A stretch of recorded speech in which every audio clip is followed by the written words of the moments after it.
जय जय राम। श्री राम जय राम, जय जय राम। श्री राम जय राम, जय जय राम। सच्चिदानंद भगवान की जय। आज के प्रसंग में राजा परीक्षित को शाप क्यों लगा,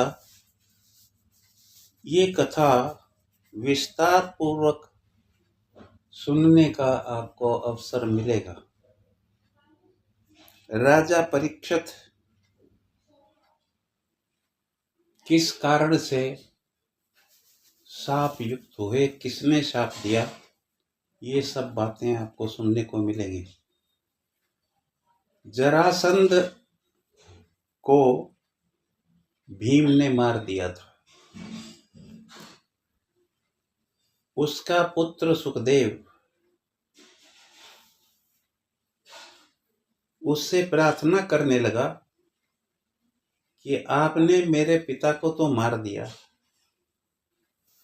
इसकी निशानी जो सोने का मुकुट है वो आप मुझे दे दो। मैं इसके सहारे अपने पिता की याद को भुला नहीं पाऊंगा। तो भीम ने उसको मना कर दिया और जबरदस्ती उस मुकुट को अपने पास ला करके तिजोरी में बंद कर दिया। एक दिन राजा परीक्षित को शिकार खेलने की इच्छा हुई। उसने उस तिजोरी से उस मुकुट को निकाल करके और अपने सिर पर धारण किया। जरासंध का राक्षस का मुकुट था। पहले तो उसमें राक्षसी संस्कार, दूसरे बात परीक्षित ने खुद ही सोने में कलयुग का वास दिया था। तो इस कारण से बुद्धि पर जब वो मुकुट बदल गया तो बुद्धि में कलयुग का वास हो गया। इसके बाद फिर वो शिकार के लिए जाता है, तो शिकार में हिंसा में भी उसने कलयुग का वास दिया था। तो दूसरा कलयुग उसका ये हो बुद्धि पर सवार हुआ।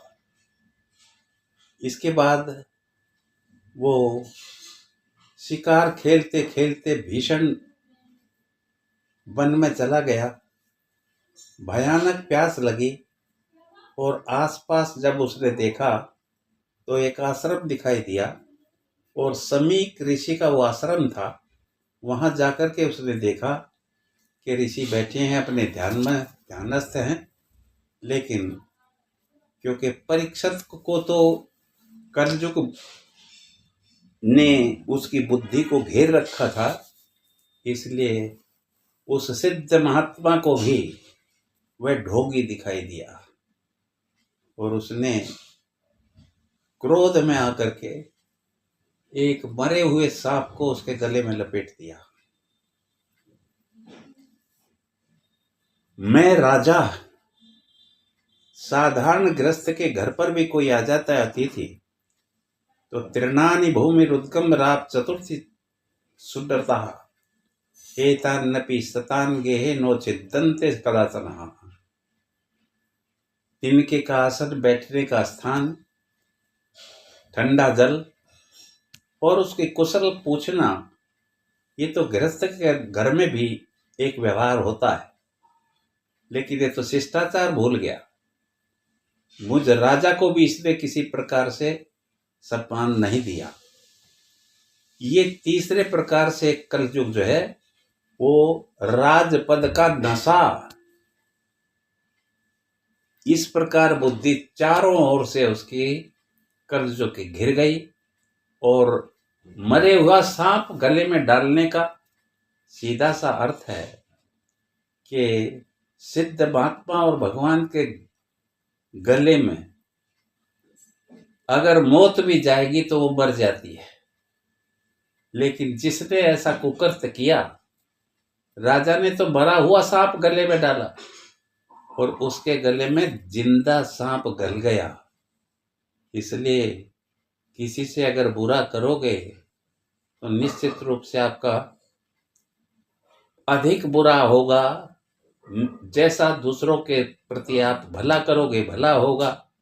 तो इसलिए भला करने वाले का हमेशा परमात्मा रक्षक होता है, उसका भला करता है। इसका मतलब यह है कि बुरा करने वाले का भी कभी हमें बुरा नहीं करना चाहिए, क्योंकि फिर दोनों में अंतर ही क्या रह गया। इसके बाद क्या हुआ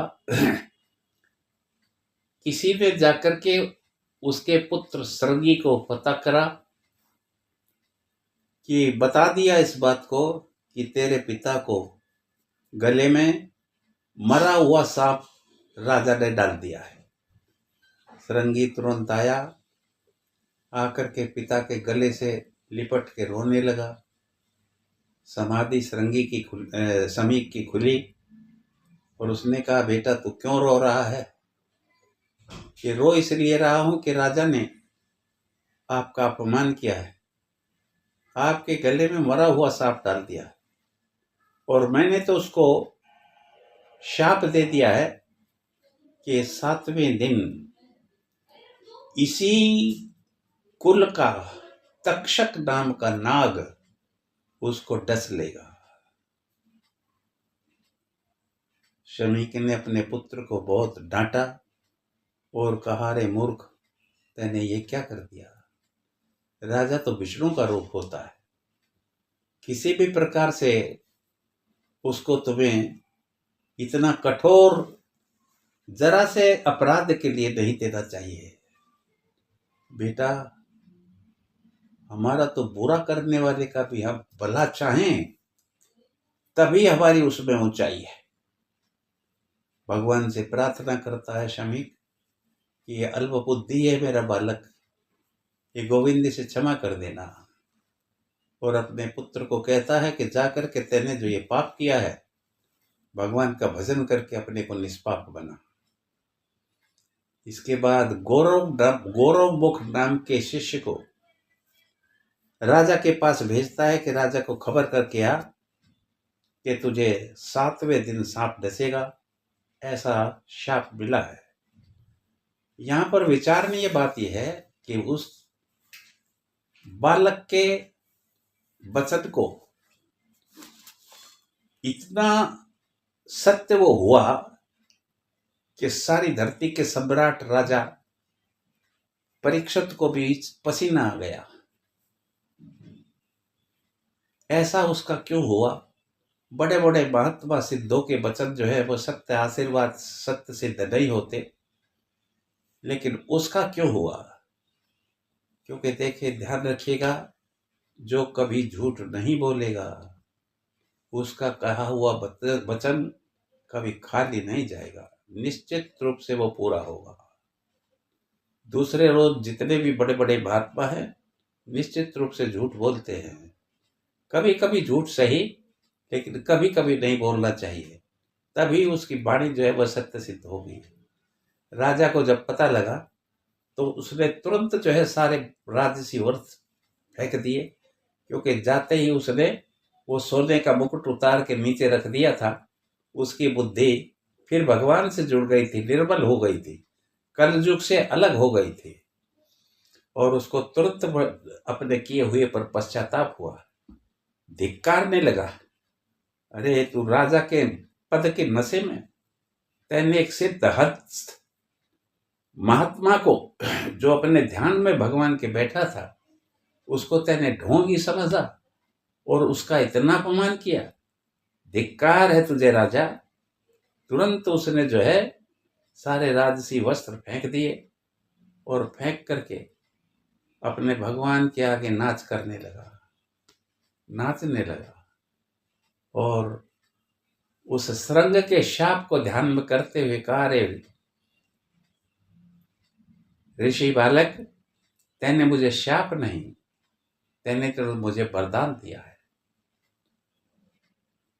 जिस परिजनों की आसक्ति और धन और राजपद के अभिमान को मैं सारे जन्म तक तप करने पर भी नहीं छोड़ पाता था, वो तेरे शाप ने छुटा दिया, तेरे शाप ने मुझे छुटा दिया। राजा वहां से अपने राजपाट को छोड़ और गंगा के किनारे जाकर के बैठ गया। उसको देख करके सारे ऋषि मुनि इकट्ठे हो गए, बड़े बड़े महात्मा, कि राजा इतने बड़े राज को छोड़ करके और सब कुछ त्याग करके, परिवार की ममता, परिजनों का आसक्ति, और गंगा के किनारे भगवान की शरण में आ गया। अंगिरा, अत्रि, नारद सब इकट्ठे थे। वहां पर परीक्षित ने पूछा कि जिसकी मौत नजदीक हो उसे क्या करना चाहिए। तो सब जितने भी वह महात्मा ऋषि मुनि बैठे थे, जिस जिस साधन से उन्होंने भगवान की प्राप्ति की थी, जीवन में आनंद और सब इच्छाओं से मुक्त हो गए थे, सब ने अपना अपना साधन बताया। लेकिन परीक्षित को कोई रुचि नहीं रही, कोई समझ में नहीं आया, उसको कोई अनुकूल साधन नहीं लगा कि 7 दिन में मुझे मौत के भय से मुक्त कर दे। इसके बाद उसने भगवान का ध्यान किया, भगवान प्रसन्न हुए और प्रसन्न होकर के शिवजी महाराज को आदेश दिया कि परीक्षित की जन्म में मैंने रक्षा की थी, लेकिन अब मौत के अधिकारी आप हो, इसलिए मृत्यु से, इसके भय से मुक्ति का साधन इसको बताओ, इसके जिससे कि इसकी मुक्ति हो जाए, ये कार्य आप करो।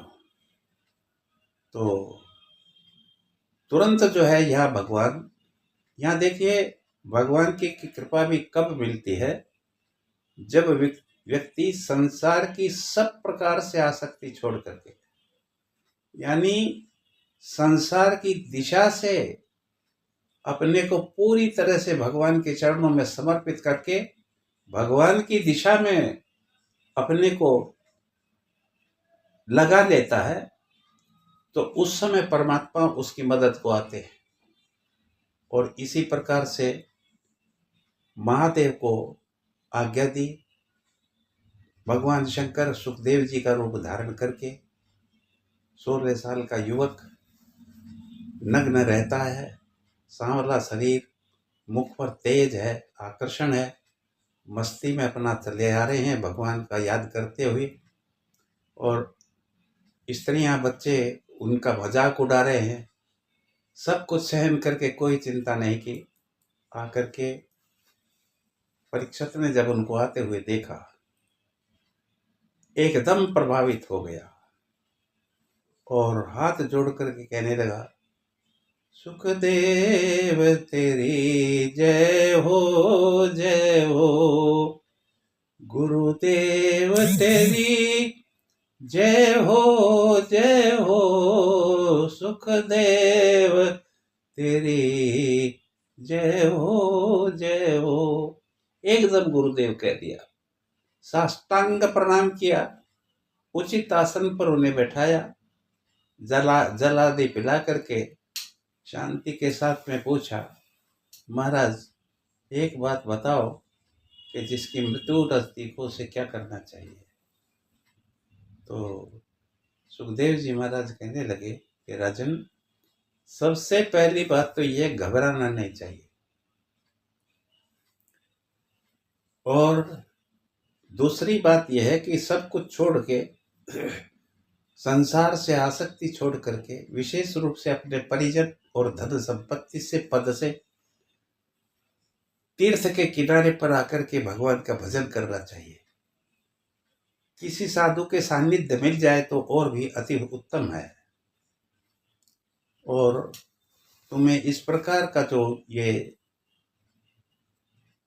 मौत से डर लग रहा है, वास्तव में इसको समझने की जरूरत है। तू अपने को शरीर समझता है, वास्तव में शरीर तू है नहीं। तू तो वो है जो इस शरीर को जिंदा रख रहा है, वो आत्मा है। तो आत्मा का कोई भी, किसी भी प्रकार से कोई भी मौत का उसको शिकार नहीं बना सकता है। ये शरीर ही है जो सब प्रकार के इसको दुख, और तनाव और सब प्रकार के इसको रोग, मानसिक, शारीरिक, मौत, बुढ़ापा, सब कुछ इसको सहन करने पड़ते हैं। जिसका मौत से कोई संबंध, जिसका मौत से संबंध है वो शरीर है। तो शरीर मर जाने पर, शरीर तो यंत्र है, ये जड़ है, इसलिए इसका किसी प्रकार से भी तुम्हें लगाव और इसके प्रति ममता नहीं रहनी चाहिए। हाँ, इसको शक्तिशाली रखना, स्वस्थ रखना, ये बहुत आवश्यक है, क्योंकि शरीर ही वो साधन है जो इसके अंदर बैठा हुआ परमात्मा जो इसको शक्ति देता है, सुनने की, देखने की, काम करने की, सब तरह से इसको इसकी क्रियाएं करता है। उस परमात्मा का जानने का साधन अगर कोई है तो ये शरीर ही सत्संग कर सकता है, ये शरीर ही जाप कर सकता है, ये शरीर ही परोपकार कर सकता है, संयम कर सकता है, ये शरीर ही त्याग कर सकता है। इस शरीर के न होने पर मनुष्य किसी भी प्रकार से उस परमात्मा के साक्षात्कार नहीं कर सकता है। वस्तुतः शरीर को भगवान के प्रति जब समर्पण आदमी करता है, इसकी इंद्रियों को परमात्मा से जोड़ लेता है, तो ये शरीर का सदुपयोग करता है, उसको जीवन में आनंद की उपलब्धि होती है। कैसी परिस्थितियां आए वो कभी भी जो है घबराता नहीं है, कभी भी दुखी नहीं होता है, प्रसन्नता से सहन कर लेता है।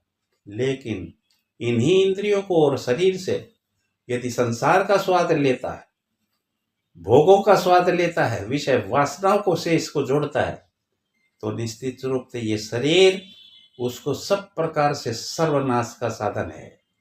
इसलिए इस शरीर को हमें सदुपयोग करके भगवान की शरण में रह करके अपने को इससे आत्मा और अनात्मा, शरीर और आत्मा दोनों के अंतर को जान करके हमको मौत से मुक्ति का उपाय खोज लेना चाहिए।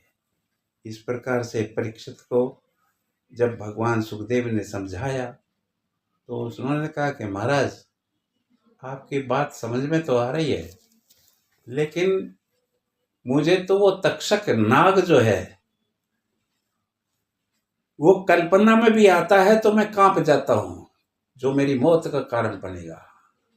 सुखदेव जी बोले, यही तो डर निकालने के लिए मैंने तुझे बताया है कि इस तक्षक जो डसेगा, तेरे शरीर को डसेगा, उसके पास कोई जहर नहीं है जो तेरी आत्मा तक पहुंच जाए, आत्मा को कुछ भी बिगाड़ सके।